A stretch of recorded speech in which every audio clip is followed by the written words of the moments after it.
नमस्कार दोस्तों, राधे राधे। मैं डॉक्टर महेश राय इतिहास विषय की ऑनलाइन क्लासेज में आपका स्वागत करता हूं।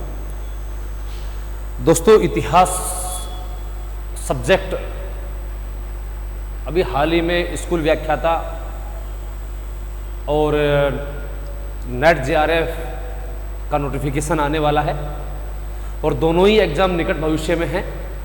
दोनों ही परीक्षाओं को ध्यान में रखते हुए इतिहास विषय में पीजी पास आउट विद्यार्थियों को, जिन्होंने बीएड कर रखा है, पीजी के साथ साथ उनके लिए स्कूल लेक्चरर का ऑप्शन रहता है, और जो लोग पीजी कर चुके हैं लेकिन किसी कारणवश बीएड नहीं कर पाए, उनके लिए नेट जेआरएफ का ऑप्शन रहता है। और नेट जेआरएफ या हम स्कूल व्याख्याता विषय को लेकर चर्चा करें। मूल रूप से हमारा सब्जेक्ट जो है इतिहास विषय, आज की जो हमारी क्लास है वास्तव में वो स्कूल व्याख्याता, फर्स्ट ग्रेड स्कूल टीचर के पाठ्यक्रम परिचर्चा को लेकर है। और पाठ्यक्रम पर बात करते हैं, हम सिलेबस पर बात करते हैं, तो हमारा जो बेसिक सिलेबस है वो मूल रूप से 3 भागों में बटा हुआ है। जैसे इतिहास विषय की हम बात करें तो इतिहास विषय में आप पाते हैं जो हमारा पेपर होता है सेकंड पेपर, जिसको आप बोलते हैं सेकंड पेपर, आपका पूर्ण रूप से 2 चीज़ों पर डिपेंड करता है। देखिएगा, सबसे पहली बात 120 क्वेश्चन जो आते हैं वो अपने सब्जेक्ट के होते हैं, अपने विषय के होते हैं, और लगभग ये 30 क्वेश्चन जो आते हैं ये आपके शिक्षा मनोविज्ञान से जुड़े हुए होते हैं। शिक्षा मनोविज्ञान कह लें या हम साइकोलॉजी कह लें, यानी कि हमारे जो टोटल एग्जाम है उस एग्जाम में 150 क्वेश्चन होते हैं, और 150 क्वेश्चन उसमें से 120 क्वेश्चन जो होते हैं वो हमारे इसी इतिहास विषय से होते हैं। इतिहास विषय की जब बात करते हैं तो बेसिक जो हमारा इतिहास विषय है, बेसिक जो हमारा विषय है वो उसमें 3 तरह के प्रश्न आते हैं, 3 स्तर के प्रश्न आते हैं, 3 लेवल के क्वेश्चन आते हैं। जिसमें हम सबसे पहले बात करते हैं कि उसमें एक 12वीं क्लास का लेवल होता है, सीनियर सेकेंडरी लेवल के क्वेश्चन होते हैं, 12th एग्जाम तक के, 11th और 12th क्लास तक के जो पेपर क्वेश्चन होते हैं वो ये पोर्शन होता है। एक स्नातक स्तर के जो हमने ग्रेजुएशन में पढ़ा है, बी पार्ट फर्स्ट ईयर में, सेकेंड ईयर में, थर्ड ईयर में, और एक जो है वो आपका पोस्ट ग्रेजुएशन लेवल के होते हैं, जिसमें आपका पीजी में आपने एमए करते हुए जो कुछ पढ़ा है।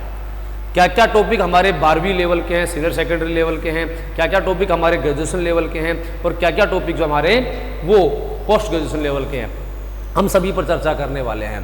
जैसे हम सबसे पहले बात करें, आपके सबसे पहला पोर्शन जो हमारे सिलेबस में आता है वो सिलेबस है 12वीं क्लास तक का।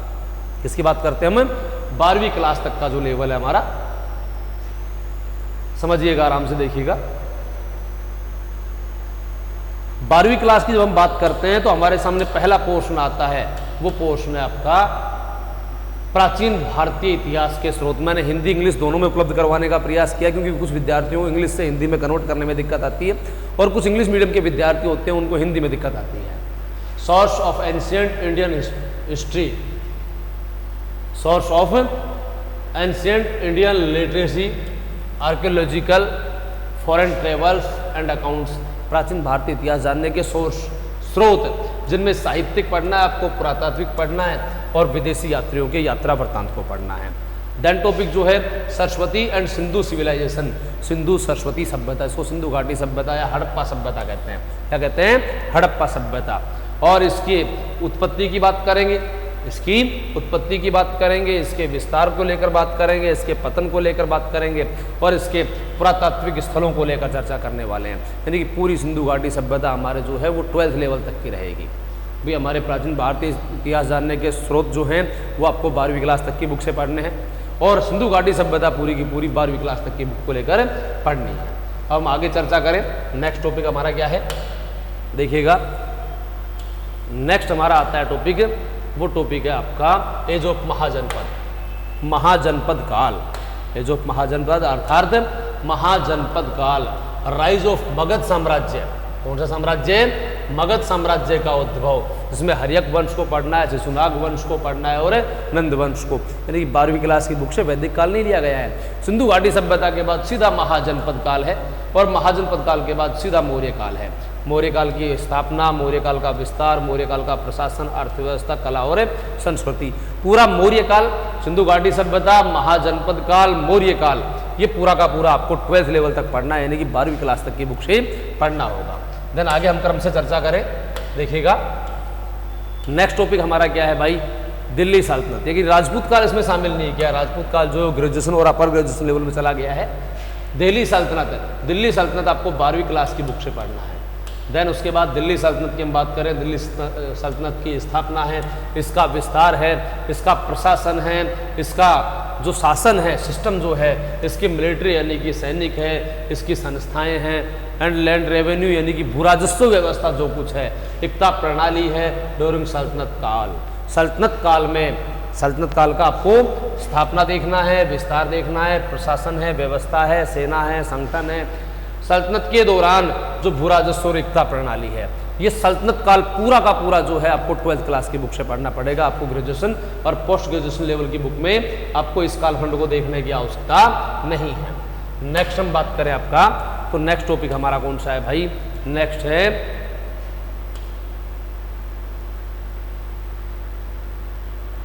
Emergency of religion, emergence of religion, क्षेत्रीय शक्तियों का उद्भव। किसका है, भारत में क्षेत्रीय शक्तियों का उद्भव कब, औपनिवेशिक शासन की स्थापना के समय। जैसे हम बात करते हैं बंगाल साम्राज्य है, अवध है, बंगाल है, अवध है, हैदराबाद है, कर्नाटक है, मैसूर है, पंजाब है, इन सब राज्यों को हम पढ़ेंगे 12वीं क्लास की बुक से। कर्नाटक, हैदराबाद, मैसूर, पंजाब, जितने भी राज्य है, जैसे आपके राजपूताने के राज्य, जैसे भरतपुर राज्य, जयपुर राज्य है, इसको कहाँ पढ़ेंगे हम 12वीं क्लास की बुक में। और ब्रिटिश सर्वोच्चता का विकास, ब्रिटिश साम्राज्य की स्थापना, इसमें हम बात करते हैं 1757 से लेके और 1857 तक का जो पोर्शन है पूरा का पूरा ब्रिटिश साम्राज्य के रूप में पढ़ना है, तो वो 12th लेवल की बुक से होगा, उससे आगे देखने की आवश्यकता नहीं है। नेक्स्ट हम बात करें आगे, रिवॉल्ट ऑफ 1857, 1857 की क्रांति पूरी की पूरी वही 12वीं क्लास की बुक से आएगी। 1857 क्रांति की प्रकृति है, घटनाएं हैं, महत्व और परिणाम है, ये सब के सब 12वीं क्लास की बुक से रहेंगे। फिर हमने लिखा है रेफरेंस ऑफ यूरोप, यूरोप में धर्म सुधार पुनर्जागरण आंदोलन। जैसे 12वीं क्लास में आधुनिक विश्व का इतिहास चलता है, 12वीं क्लास में आधुनिक विश्व का इतिहास या इतिहास विषय की कुछ घटनाएं करके बुक चलती है, उसमें आपको पढ़ना क्या है, यूरोप में पुनर्जागरण पढ़ना है, प्रथम और द्वितीय विश्व युद्ध पढ़ना है। प्रथम और द्वितीय विश्व युद्ध भी आपके 12th लेवल के रहेंगे और यूरोप में पुनर्जागरण भी 12th लेवल का रहेगा। देन हम बात करते हैं विश्व इतिहास से ही राष्ट्र संघ और संयुक्त राष्ट्र संघ, ये सारे के सारे आपको कहाँ से पढ़ने हैं, 12th लेवल की बुक से पढ़ने हैं। राजस्थान इतिहास की हम बात करते हैं तो राजस्थान की पुरातात्विक साइट सभ्यताएं जितनी भी हैं वो सभ्यताएं भी आपको 11वीं 12वीं क्लास की राजस्थान इतिहास की बुक से ही पढ़नी पड़ेंगी। तो राजस्थान में राजपूत काल, राजवंशों का उद्भव, गुहिल, गुर्जर, प्रतिहार, राठौड़ और चौहान के साथ साथ कछवाहा वंश, पूरा का पूरा राजपूत एज आपको माध्यमिक शिक्षा बोर्ड की बुक से पढ़ना पड़ेगा, जो 11वीं 12वीं क्लास का राजस्थान इतिहास आपको उपलब्ध होता है। फिर आगे हम क्रम से चर्चा करें तो यही राजपूत काल है। राजपूत काल में जो राजपूत कालीन राजाओं ने जो सल्तनत और मुगल शासकों के साथ संघर्ष किया, इस्लामिक शासकों के साथ संघर्ष किया, मुगल राजपूत प्रतिशोध किनके साथ, मुगलों के साथ, तुर्कों के साथ, अफगानों के साथ। जिसमें पृथ्वीराज चौहान को पढ़ना है, रणथंभौर के राणा हमीरदेव चौहान को पढ़ना है, रावल रतन सिंह को चित्तौड़गढ़ को पढ़ना है, कानड़ देव चौहान है, मालदेव चंद्रसेन है और राणा प्रताप है। जो राजपूत, मुगल, राजपूत और दिल्ली सल्तनत में राजपूतों के संबंध है वो आपको 12वीं क्लास की बुक से पढ़ना पड़ेगा। इसमें राजस्थान इतिहास को आप पढ़ते हैं। अब हम बात करते हैं आगे, तो हमारे पास ग्रेजुएशन लेवल का सिलेबस है, स्नातक स्तर का कह सकते हैं हम। जो हमारा मूल रूप से पाषाण काल है वो ग्रेजुएशन में आएगा। भाई हम बात करते हैं कि हमारी जो 12th लेवल की बुक है उसमें पाषाण काल उपलब्ध नहीं है, लेकिन ग्रेजुएशन में पढ़ते हैं आप तो ग्रेजुएशन लेवल में आपको पूर्व एवं आदि इतिहास, पूर्व आदि इतिहास से तात्पर्य क्या है, इसमें आपको पूरा का पूरा पाषाण काल पढ़ना पड़ेगा, जिसमें पूरा पाषाण काल, मध्य पाषाण काल और नव पाषाण काल आ जाएगा। फिर वैदिक युग, ध्यान देना 12वीं क्लास के लेवल में आपका वैदिक युग नहीं था, लेकिन वैदिक युग की बात करेंगे, वैदिक साहित्य हो गया, वैदिक राजनीति होगी, समाज, अर्थव्यवस्था, धर्म और दर्शन के साथ साथ उनके यज्ञ वगैरह पढ़ने हैं, तो वो आपको ग्रेजुएशन लेवल की बुक से पढ़ने पड़ेंगे।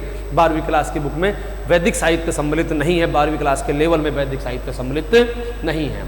फिर हम बात करें जैन और बौद्ध धर्म का उद्भव, ये भी ग्रेजुएशन लेवल का रहेगा। मौर्योत्तर काल, देखिए मौर्य काल जो है वो 12th लेवल का है, मौर्य काल को किसमें पढ़ना है, 12th लेवल में पढ़ना है। लेकिन मौर्योत्तर काल की बात करते हैं, इसमें शुंग, काणो, इंडो ग्रीक, कुषाण और पश्चिमी क्षत्रप व्यवस्था, जो सक्षत्रप व्यवस्था है वो सारी की सारी किस्म पढ़ेंगे हम, ग्रेजुएशन लेवल में पढ़ी जाएगी। इसके बाद हम बात करें तो गुप्त साम्राज्य भी ग्रेजुएशन लेवल का हिस्सा है। गुप्त साम्राज्य का है गुप्त काल का पॉलिटिकल एंड कल्चरल अचीवमेंट्स, यानी कि गुप्त काल का राजनीतिक व सांस्कृतिक इतिहास हो गया है, और वर्धन राजवंश हो गया है, और उसकी उपलब्धियां है, ये भी सारी की सारी ग्रेजुएशन लेवल में पढ़नी पड़ेगी। फिर बात करें हम इंडियन कल्चर अबोर्ड, भारतीय संस्कृति का विदेशों में प्रचार प्रसार, भारतीय संस्कृति का प्राचीन भारत में विदेशों में भारतीय संस्कृति का विदेशों में प्रचार प्रसार, जिसमें पश्चिमी एशिया की बात करेंगे, हम मध्य एशिया की बात करेंगे, दक्षिण और पूर्व एशिया की बात करेंगे। फिर हम आगे बात करते हैं तो मध्यकालीन भारतीय इतिहास के स्रोत भी आपके ग्रेजुएशन लेवल से रहेंगे। भक्ति और सूफी आंदोलन में पूरा का पूरा ग्रेजुएशन लेवल का ही हिस्सा रहेगा। फिर हम बात करें ग्रेजुएशन लेवल में पूरा का पूरा मुगल काल आने वाला है, और मराठा में केवल शिवाजी, कंप्लीट मराठा जब तक कि आपके पानीपत का तीसरा युद्ध नहीं हो जाता है, यानी कि पूरा का पूरा मराठा साम्राज्य और पेशवा साम्राज्य, पूरा का पूरा मुगल साम्राज्य आपको ग्रेजुएशन लेवल की बुक से पढ़ना पड़ेगा। फिर हम बात करते हैं आगे तो आपका टॉपिक आता है भारत में संवैधानिक विकास, कॉन्स्टिट्यूशन डेवलपमेंट जो हो गया है, भारतीय संवैधानिक विकास 1773 के रेगुलेटिंग एक्ट से आप शुरू करते हैं, और 1935 के भारत शासन अधिनियम तक पढ़ते हैं, वो पूरा का पूरा ग्रेजुएशन लेवल का हिस्सा रहेगा। औपनिवेशिक शासन का आर्थिक प्रभाव, ब्रिटिश काल में जितने भी भू बंदोबस्त हुए हैं, ब्रिटिश काल में जितने भी भूमि बंदोबस्त हुए हैं, जैसे स्तंभरानी प्रथा है, इजारेदारी प्रथा है, स्थायी बंदोबस्त है, महलवाड़ी है, रैयतवाड़ी है, वो सारी की सारी व्यवस्थाएं जो हैं, और ब्रिटिश भारत की जो आर्थिक नीति है, ब्रिटिश भारत में जो औद्योगिक नीति है, वो पूरी की पूरी ग्रेजुएशन लेवल का हिस्सा रहेगी। 19वीं-20वीं शताब्दी का सामाजिक धार्मिक जागरण, जिसे भारतीय पुनर्जागरण कहते हैं, वो भी किसका हिस्सा रहेगा भाई, ग्रेजुएशन लेवल का हिस्सा रहेगा। फिर हम बात करते हैं ग्रेजुएशन लेवल में ही भारतीय स्वतंत्रता संग्राम की बात करेंगे। 1857 से लेकर 1919 तक का, गांधी एज नहीं आया है अभी, गांधी युग जाएगा पोस्ट ग्रेजुएशन लेवल में। भारतीय स्वतंत्रता संग्राम 1857 से लेकर 1919 के मध्य का कहाँ पढ़ेंगे, ग्रेजुएशन लेवल में। इसके अतिरिक्त अमेरिकी स्वतंत्रता संग्राम और औद्योगिक क्रांति जो है, ये आपको ग्रेजुएशन लेवल की बुक से पढ़ना पड़ेगा। फिर हम बात करते हैं नेक्स्ट टॉपिक आपका फ्रांसीसी राज्य क्रांति, नेपोलियन बोनापार्ट, इटली और जर्मनी का एकीकरण, वही 1917 की रूसी क्रांति और 1857 के विद्रोह में राजस्थान की क्या भूमिका रही, ये आपको ग्रेजुएशन लेवल की बुक से पढ़ना पड़ेगा। राजस्थान इतिहास के नाम पर आपके शर्मा व्यास की बुक आ जाती है, उपलब्ध है। हालांकि शर्मा व्यास की बुक में बहुत ज़्यादा अशुद्धियाँ हैं, उस पर ज़्यादा फोकस ना करके मानव संसाधन विकास मंत्रालय राजस्थान ग्रंथागार द्वारा जो बुक जारी की जाती है, उन पर हम चर्चा करेंगे। नेक्स्ट बात करते हैं हम तो आपका ग्रेजुएशन लेवल के टॉपिक है राजस्थान के संदर्भ में। राजस्थान में आदिवासी व किसान आंदोलन, सारे के सारे किसान आंदोलन पढ़ने, जनजातीय आंदोलन, जिसमें आपका भील आंदोलन है और मीणा आंदोलन है। राजपूत काल में मुगलों का सहयोग, राजपूतों का मुगलों को, देखो एक तो प्रतिशोध है, प्रतिशोध में उनसे युद्ध है, और सहयोग करने वाले राजा जो हैं मान सिंह का है, राय सिंह राठौड़ का है, मिर्जा राजा जय सिंह का है, और जसवंत सिंह राठौड़ का, जो मुगलों के साथ इनके अच्छे संबंध रहे, उसको लेकर हम डिस्कस करेंगे, ग्रेजुएशन लेवल में रहेगा। अंतिम जो पोर्शन है वो पोस्ट ग्रेजुएशन लेवल का है, जिसमें पोस्ट ग्रेजुएशन लेवल में मौर्य काल के बाद का सामंतवाद पढ़ना है, समाज पढ़ना है, अर्थव्यवस्था पढ़नी है और संस्कृति पढ़नी है।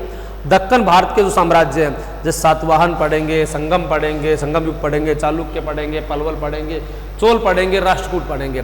दक्षिण भारत पूरा का पूरा आपको पोस्ट ग्रेजुएशन लेवल की बुक से देखना पड़ेगा, जो केसी श्रीवास्तव की बुक आपको उपलब्ध करवाएगी एंशिएंट इंडियन हिस्ट्री के रूप में।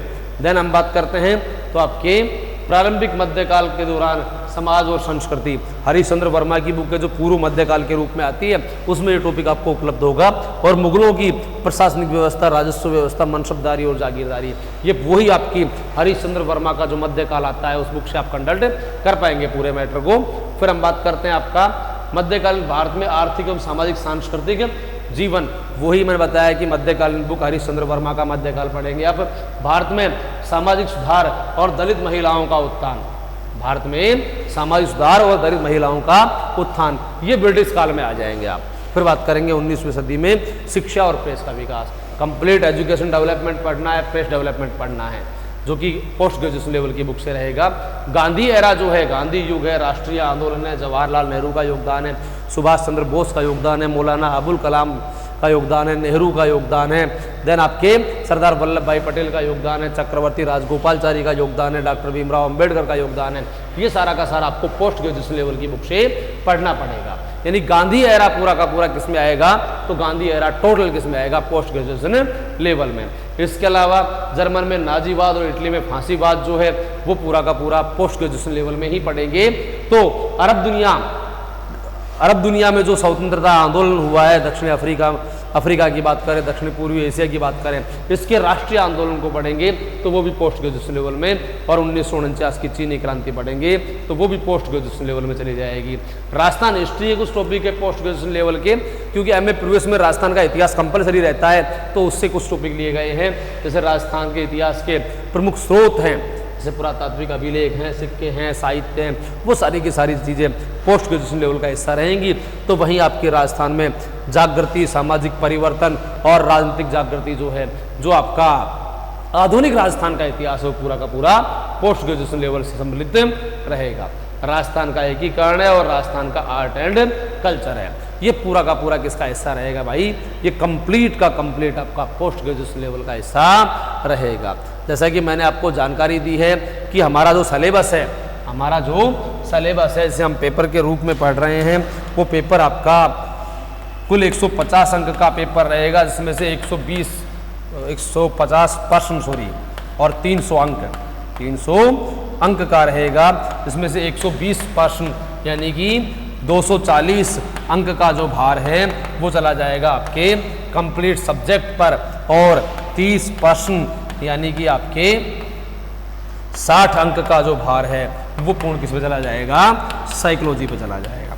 हम सब्जेक्ट को लेकर चर्चा करेंगे, विषय को लेकर चर्चा करेंगे, विषय की निरंतर क्लास शुरू करेंगे एप्लीकेशन की लाइव क्लासेज में। आज के लिए इतना ही, धन्यवाद दोस्तों, नमस्कार, राधे राधे।